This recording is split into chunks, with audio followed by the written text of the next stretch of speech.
no plans at all. Evil man's always transcending. Fighter like sheep, swallow everything. Always simpletons or pretending. Hi, my name's LeeCamp. I'm a comedian and activist, and I do a web series called Moment of Clarity. And I'm sorry I couldn't be there with everyone in person today, but honestly, it's an honor just to be nominated. That was a joke. I wasn't nominated for any. Okay, you guys are a rough crowd. This is gonna be a little tough, but just hang in there. We'll get through this. We'll get you lubed up, and this is gonna be fun here in a minute. I swear. We're here at the alternate G8 to discuss what the G8 is failing to discuss. I love that they have open government on the docket, as if we're seeing that in the slightest, as if we have any faith that they'll create open government. I think it's an oxymoron, kind of like military intelligence or McDonald's food. Anyway, I'd like to start by talking about the United States because that's where I live and it's what I know best. Barack Obama is the best president we've ever had.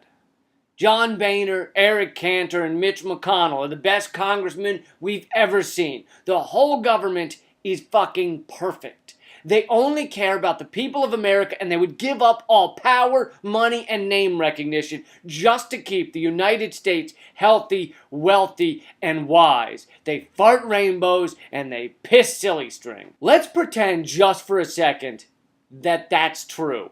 Every word of it. I know it takes some serious imagination. It takes more mental gymnastics than Donald Trump does each morning to convince himself he's a babe magnet with a full head of hair. But let's pretend it's true. Let's say it's true just for a second. And that is the reason you are fine with the massive NSA spying program that's been put in place by President Obama and President Bush and leaked by Edward Snowden. Let's say you're fine with all the spying because just like the mainstream media and so many political leaders on the right and left, you believe they have our best interests at heart.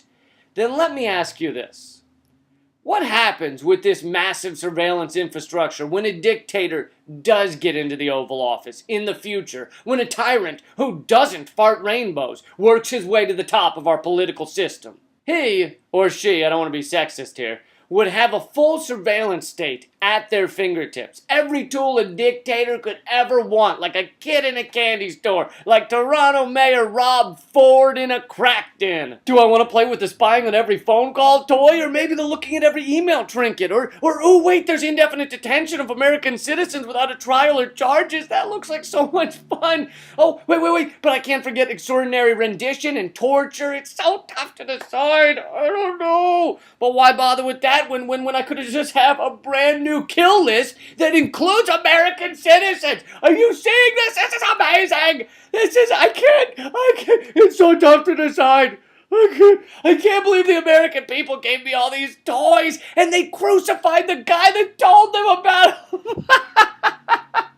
They literally put the messenger in prison. They imprisoned the messenger. I can't breathe. In the U.S. right now, there are 66,000 structurally deficit bridges in desperate need of repair before someone dies. Our roads are crumbling and our newest train tracks were built by slaves when slavery was still legal. So we don't have the time or money for that kind of infrastructure, but we have more than enough time, money, and will to put in place a full frontal, all-powerful surveillance state on our own people. A dictator's toolkit waiting to be used. By the way, a quick note on Edward Snowden. Let's say you hate him. Let's say he's the worst human being you've ever heard of. He makes Charles Manson look like Tom Hanks. He sneezes without covering his mouth. He eats people's french fries when they go to the bathroom. He flicks babies' ears. And they found his girlfriend's head in a ditch. Let's say all of that were true. It would have nothing to do with the NSA spying program. It's like someone telling you your house is burning down and you then see it burning and go, like I'm gonna listen to a high school dropout. Not this time, buddy. The G8 also plans to cover a lot of economic issues, And, you know, there's continued talk of austerity, right? It's austerity this, austerity, oh, we got to cut back, we need austerity, austerity. My father once told me this story. You know, 100 years ago, there were two farmers, and they see each other in town, and one of them goes, how's it going? And the other one goes, oh, it's going great. I found out that my mule is so dumb that when sawdust falls into his food, he eats the sawdust. So I've slowly started increasing the amount of sawdust in the food and decreasing the food. Eventually, I'll get to all sawdust, and I'll save a fortune.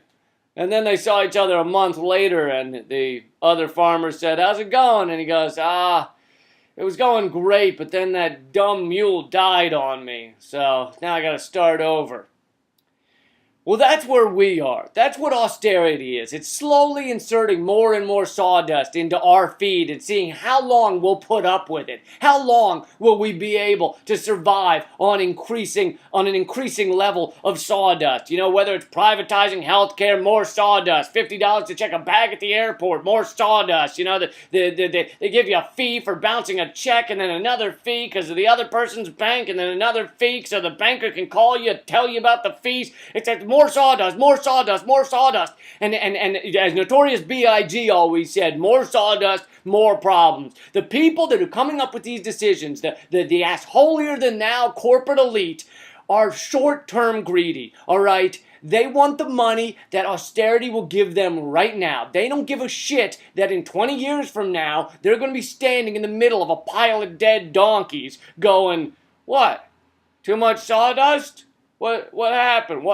What if we give you more reality TV? Will that help? If we're going to be donkeys, we're going to be mules, we should do like that book about that animal farm where the animals stood up and they fucking rebelled, and then the townspeople were like, what happened at that animal farm? And people were like, that animal farm stood up for itself. I think the book was called The Cow That Got Away. The truth is, people are starting to wake up. People are starting to see the truth. You see protests bubbling around the world, whether it's Occupy or the Indignados or Greece or Turkey or Quebec. You see people waking up and people realizing that we're all tired of greed over good, of profitable pollution over people, of war for wealth over the welfare of average citizens. We're sick of it, and people are largely waking up to the reality that they need to stand up against this shitstorm, against these fucking profit-driven greed monkeys, all right? You know, every time people stand up, every time there's a protest anywhere, the media does their same little hit pieces, right, where they go, oh, it's only young people out there, it's only young people. And first of all, it's not only young people. But even if it were, who should it be? Who should be out there? Who's got to sit around in this shitstorm for the next 70 years, breathing the tainted air, eating the mutated fish, watching the fetid reality shit on TV, create a nation of malignant imaginations? It's us, all right? It's younger people. We're the ones who have to sit here twiddling our thumbs and flicking our ding-dongs and going, hey, remember back when we could have done something? We should have done something. And our children are going to ask us, where were you when we could have gone a different path? And what are you going to say? Well, there was this popular game where you slingshot these birds at these towers. And I played a lot of that. I got pretty good. Pretty good. I saved the world.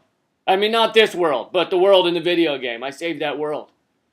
And there are solutions out there. We just have to think outside the box. We have to come up with answers like those being put forward by the Alternate Collective involving cooperative solutions. Anyway, thank you for giving me a little bit of your time, and I'd love to keep in touch with all of you. I can be reached at LeeCamp.net. Keep fighting, everybody.